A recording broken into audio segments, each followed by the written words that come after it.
अभी कुछ ही देर पहले सुबह सुबह मैंने अखबार में एक विचलित करने वाली खबर पढ़ी।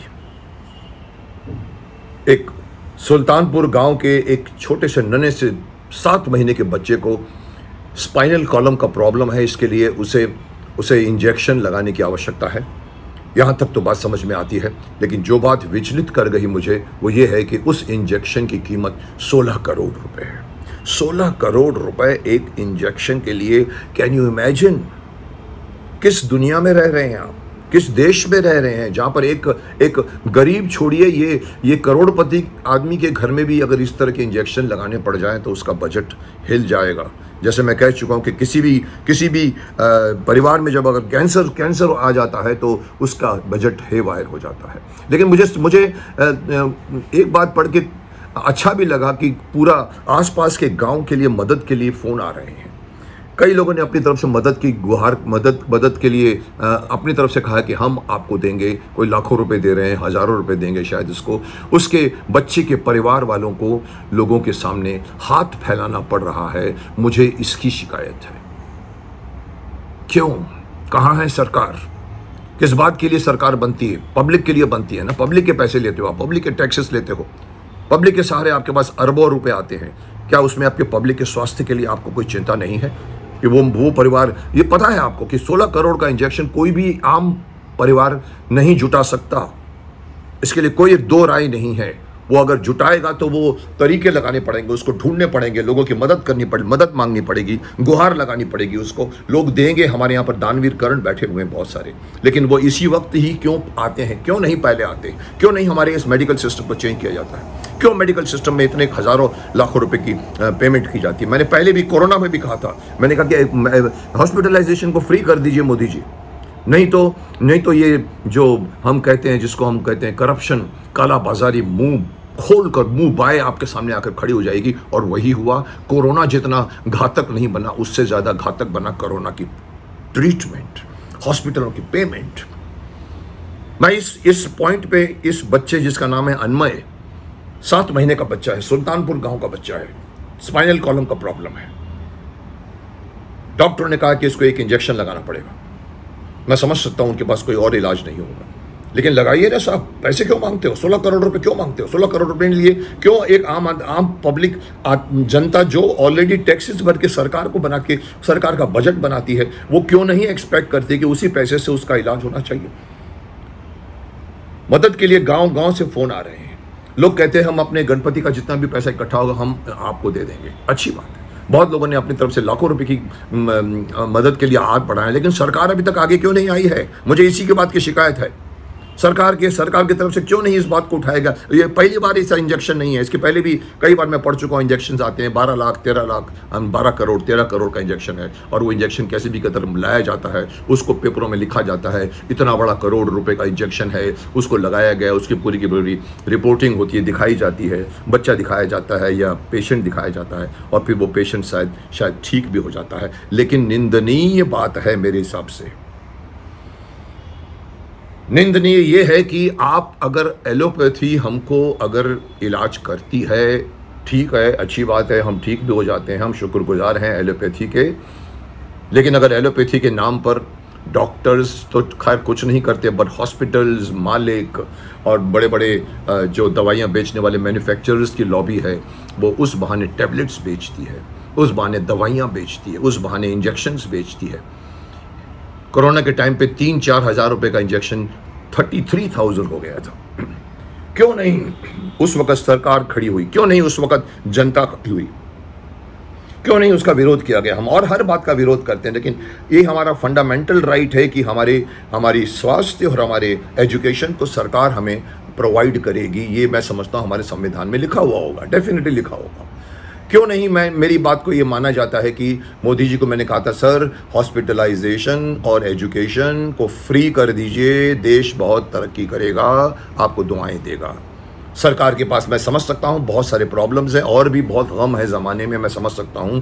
इलेक्शन लड़ने पड़ते हैं, जीतने पड़ते हैं। इतना बड़ा विक्रांत लॉन्च कर दिया हमारे मोदी जी ने, बहुत बड़ी उपलब्धि है। हम कहते हैं हम लड़ने को सक्षम हैं। अरे बाबा ठीक है, आपने बहुत काम किया, मैं आपको बहुत बहुत बधाई दूंगा। इतना बड़ा विशाल काय विक्रांत, जिसको आज पेपर में किसी ने कहा कि विक्रांत का आक्रांत कर देगा, दुश्मन के होश उड़ा देगा। अरे साहब, दुश्मन की छोड़िए, पहले आप अपने घर के दोस्तों की, अपने परिवार, अपने सिटीजन्स की, अपने नागरिकों की बात कीजिए ना। किसी को डराने के लिए अगर आप इतना कुछ करते हैं, अपनी सुरक्षा के लिए करते हैं, ये तो एक इंसान की पर्सनल सुरक्षा का सवाल है। क्यों नहीं पॉलिसियां बनती, क्यों नहीं एलोपैथी को कंट्रोल किया जाता है? मैं तो यहां तक कहूंगा कि एलोपैथी अगर इतना बहुत सक्षम होने के बाद में अगर इतना कॉस्टली है, एक इलाज के लिए 50 टेस्ट कराने पड़ते हैं।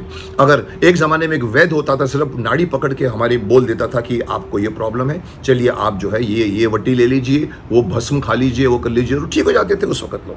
आज मरीज किसी रोग के साथ जाता है तो उसके 25 रोग इधर उधर के उसको पहले नेगेट किया जाता है। ये भी नहीं है आपको, चलिए आपको कैंसर भी नहीं है, चलिए आपको विटामिन डी का प्रॉब्लम भी नहीं है, चलिए आपको शुगर का प्रॉब्लम भी नहीं है, चलिए आपको ब्लड प्रेशर भी नहीं है, हाँ आपको अभी ये है। अरे साहब, बाकी चीज़ों को आप क्यों, आपको खुद को मालूम नहीं पड़ता कि इसको ब्लड प्रेशर नहीं है? ठीक है, उनका तरीका है, पर मैं नेगेट करता हूं इस तरीके को। मैं चाहता हूं कि आयुर्वेद को आगे लाया जाए, आयुर्वेदिक दवाइयों को आगे लाया जाए। आयुर्वेद हमारे देश की परंपरा है, हमारे देश के शास्त्रों में लिखी हुई बहुत बड़ी नियामत है, बहुत बड़ा खजाना है, जिसको जर्मनी ने यूज किया है। वहां पर वो टैबलेट्स बनाकर अरबों रुपए कमा रहे हैं, और हमारे यहाँ के मूर्ख लोग, मूर्ख ही कहूंगा उन्हें, इन अच्छी चीज़ों को छोड़कर वेस्टर्न की तरफ से आई हुई, स्पेशली एलोपैथी की तरफ से आई हुई दवाइयों पर यकीन करते हैं, क्योंकि मजबूर हैं बेचारे, क्या करेंगे, हर आदमी ठीक होना चाहता है। पर मैं इस केस को फिर से आगे लाना चाहूँगा। 16 करोड़ का इंजेक्शन क्यों है साहब? इसलिए कि वो इम्पोर्टेड है? मुझे नहीं मालूम। इसलिए कि उस पर इम्पोर्ट ड्यूटी लग रही है? मुझे नहीं मालूम। इसलिए कि वो एक बहुत बड़ी अमेरिकन कंपनी है या जर्मन कंपनी दे रही है? मुझे नहीं मालूम। मुझे इतना मालूम है कि वहाँ के जो लोग रहते हैं उनके लिए 16 करोड़ हमारे जैसे 16 करोड़ नहीं होता। अगर हमारे यहाँ पर 16 करोड़ है तो उनका अगर कैलकुलेशन करो, वो पाउंड्स में जीते हैं, वो लोग डॉलर्स में जीते हैं। 60 गुना उसकी प्राइस कम हो जाती है, 100 गुना कम हो जाती है, और तब जाकर वो 16 करोड़ होता है। कभी 1 करोड़ आ जाता है, कभी उससे भी कम आ जाता है। वो लोग अफोर्ड कर जाते होंगे, पर सर मेरा भारत देश का नागरिक इसको अफोर्ड नहीं करता और करना भी नहीं चाहेगा। मेरा ये ऑब्जेक्शन है, मेरा ये विरोध है, मेरा ये मैं आह्वान करना चाहूँगा देश की जनता को, उठिए, आगे आइए, सरकार को मनाइए। किसान लोग आते हैं अपने प्रॉब्लम सॉल्व करने के लिए, बाकी लोग आते हैं अपने अपने यहाँ के इश्यूज़ को लेकर। कोई अपने बोलता है कि इसको ना करो, उसको ना करो, अग्निवीरों को मत लाओ। आंदोलन होते रहते हैं, लेकिन कोई इस बात का आंदोलन क्यों नहीं करता कि दवाइयाँ इतनी महंगी क्यों हैं, क्यों हमें इलेक्शन, क्यों हमें जो है इतना पैसा देना पड़ता है ठीक होने के लिए। सरकार के हाथ में बहुत कुछ होता है। मैं ये कहना चाहूँगा कि इंग्लैंड की सरकार जो है वो सब लोगों को फ्री मेडिकल देती है। वहाँ पर एक रेजिडेंशियल डॉक्टर होता है, आपको अपने एरिया का उस डॉक्टर के पास जाना पड़ता है जो कोई चार्ज नहीं करता दवाइयों के लिए, और आपको फिर वो अगर कुछ उसको लिख देना होता दवाइयाँ तो आप दवाइयाँ खरीदते हैं। यहाँ ये सिस्टम क्यों नहीं आता? लोग कहेंगे कि भी यूके की सरकार हमारे से ज़्यादा सक्षम है, ज़्यादा अमीर है। अरे साहब होगी, हमारे पास भी बहुत पैसे हैं, और ये सारे पैसे हमारे हैं, हमने दिए हैं सरकार को, टैक्सेस के रूप में दिए हुए हैं, इनकम टैक्स के रूप में दिए हुए हैं, रोड टैक्स के रूप में दिए हुए हैं, प्रॉपर्टी टैक्स के रूप में दिए हुए हैं। हज़ारों तरह के टैक्स जाते हैं जिससे हमारी सरकार चलती है, देश चलती है, देश का पूरा इंफ्रास्ट्रक्चर चलता है। लेकिन उसके बीच में अगर मैं ये मांग करता हूँ तो ये हर आदमी की मांग होनी चाहिए कि हमको हॉस्पिटलाइजेशन फ्री कर दीजिए। मैंने उस वक्त भी कहा था कि कोरोना के टाइम पे मैंने कहा मोदी जी ये हॉस्पिटलाइजेशन फ्री कर दीजिए, वैक्सीन फ्री कर दीजिए, वरना ये जो काला बाजारी है मुंह खोल कर आपके सामने आई, वही हुआ। 3 करोड़ का इंजेक्शन 33.5 करोड़ में बिका। क्यों? क्योंकि आप नहीं रोक पाए इस करप्शन को। तो क्यों नहीं आप अपने हाथ में ले लेते हैं? उनको कहते हैं कि चलिए इलाज हम करेंगे, हम आपको पैसे देंगे, जो यूके में होता है। उनको वो लोग फ्री नहीं करते, उनको पीछे से पैसे मिलते हैं, सरकार देती है उनको। अगर आप कहें कि सरकार नहीं दे सकती तो मेरे पास उसका भी एक इलाज है कि आप कॉर्पोरेट बॉडीज़ को उठाइए। ये कॉर्पोरेट बॉडीज़ कितनी बड़ी होगी आपको मालूम है? हमारे यहाँ का एक कॉर्पोरेट बॉडी, नाम भी ले लूँगा, अडानी, विश्व का सबसे 4थे नंबर का अमीर व्यक्ति हो गया है। कहाँ से कहाँ पहुँच जाते हैं, इतनी कमाई होती है सरकार की वजह से। सरकार उनको अपनी तरफ से सुविधाएं देती है। आप उनको कहिए चलिए ठीक है, आप इस इलाज के अब ये 16 करोड़ आपको जो भरना है, ये 16 करोड़ आप भर के दे दीजिए, सरकार भर के देगी नहीं तो कॉर्पोरेट हाउसेस को बोल के दीजिए, हमको कोई मदद की आवश्यकता नहीं है, हाथ फैलाने की आवश्यकता नहीं है उनको। इन सब कॉर्पोरेट बॉडीज को कहिए कि कोई भी बच्चा, कोई भी बड़ा बूढ़ा युवक अगर हॉस्पिटल जाता है तो उसके बीच में पैसा नहीं आना चाहिए।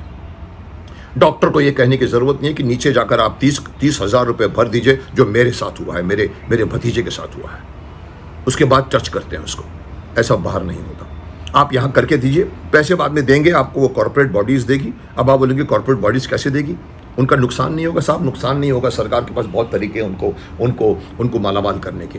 उनको बहुत सारे कॉन्ट्रैक्ट्स मिलते हैं, लाइसेंसेस मिलती हैं, इनकम टैक्स में रिबेट मिलता है। आप सरकार को कहिए हम आपको वो देंगे और आप ये करिए कि हर बंदे के इलाज के लिए आप पैसे देंगे, डॉक्टरों को, हॉस्पिटलों को, दवाइयों को।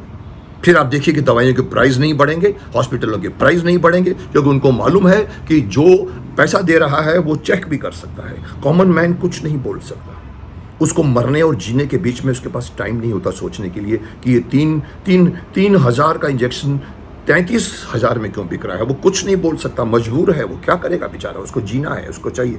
अच्छा उठाइए, ठीक है, नहीं मिल रहा है सर, वो बोलते सर इंजेक्शन खत्म हो गए, चल ठीक है लाइए। अरे साहब ये सब चीज़ें जब अगर पीछे से पेमेंट होगा ना, कभी नहीं होगा। तो मैं फिर से एक बार मुहिम लगाना चाहूँगा अपने पूरे देश के लोगों को कि आगे आइए। हर तरह के आंदोलन आप करते हैं, हर तरह के आंदोलन आप मेट्रो रेलवे को रोकने की आंदोलन करते हैं, आप पेड़ बचाओ का आंदोलन करते हैं, आप अपने आप को बचाओ का आंदोलन कीजिए ना, अपने स्वास्थ्य को बचाने का आंदोलन कीजिए ना, कहिए आप। और ये एक देश की, एक राज्य, एक स्टेट की समस्या नहीं है, पूरे देश की समस्या है। उसमें कोई पार्टी नहीं बीच में आनी चाहिए, कोई कांग्रेस नहीं, कोई बीएसपी बसपा नहीं, कोई तृणमूल नहीं, कोई बीजेपी नहीं। एक आम आदमी जो इन सब पार्टियों को बनाता है वो मुहिम लेकर आएगा एक साथ, तब जाकर बात होगी।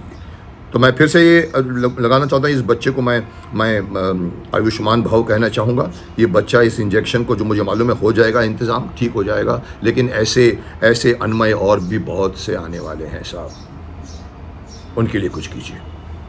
फिर से मैं आपको यही कहना चाहता हूँ कि इस देश में दवाइयों की कीमतों को आप कंट्रोल कीजिए। बहुत बेकाबू होकर बढ़ते जाते हैं, कोई उसका विरोध नहीं करता, उनको दामों को ख़त्म कीजिए। और कभी कोई ये नहीं पढ़ना मिले मुझे कि यूपी के अन्वय को लगना है 16 करोड़ का इंजेक्शन, और फिर पूरा देश हमको 16 करोड़ इंतज़ाम करने के पीछे लग जाता है। नहीं साहब, आपको आवाज़ उठानी है कि 16 करोड़ क्या होता है साहब, किस बात का 16 चांदी हीरा जवाहरात लगे हुए हैं उसके दवाई के अंदर। हो सकता है बाहर से आ रही होगी, इंपोर्ट ड्यूटी, तो इंपोर्ट ड्यूटी खत्म कर दीजिए। मुझे नहीं पता, बहुत से तरीके हैं, अगर बैठो तो बहुत से तरीके निकल आएंगे। आप 16 करोड़ के बदले में उसको इंजेक्शन 160 रुपये में मिलना चाहिए था। जो वो परिवार वाला अफोर्ड कर लेता, उसको किसी के आगे मदद के लिए गुहार नहीं करनी पड़ती। ये तो बेचारा, मुझे पता नहीं इनकी क्या हालत है, कितने अमीर है कितने गरीब हैं, मुझे नहीं मालूम, पर एक बड़े से बड़े अगर अपर क्लास वाले को भी अगर ये इस तरह का इंजेक्शन का खर्चा आ जाएगा, हिल जाएगा वो। कोशिश कीजिए इस बात को मेरी समझने की। मैं पब्लिक को भी कहना चाहूँगा, सरकार को भी कहना चाहूँगा। लोग मुझे कभी कभी कहते हैं आप क्यों बोलते हैं सबके खिलाफ। मैं बोलता हूँ क्योंकि मैं किसी के खिलाफ नहीं बोलता हूँ, लेकिन गलत होने वाली घटना के खिलाफ बोलता हूँ। और ये बहुत ही गलत चीज़ है कि एक इलाज के लिए 16 करोड़ रुपए का इंजेक्शन लगाना पड़ रहा है। Do that. हर आदमी को कहूँगा शक्तिमान बनो, आंदोलन करो, सरकार को झुकाओ और उनको कहो कि ये बिल पास कीजिए कि हॉस्पिटलाइजेशन अब के बाद से फ्री हो जाना चाहिए, किसी को अपनी दवाइयों के पैसे नहीं देने पड़ेंगे। करके दिखाइए। देश को आगे बढ़ने में ये बहुत बड़ी बात है। जिस दिन आप कर पाएंगे, मैं समझ सकता हूँ हमारी सरकार 100 साल चलेगी। आप कोशिश कीजिए इसके लिए।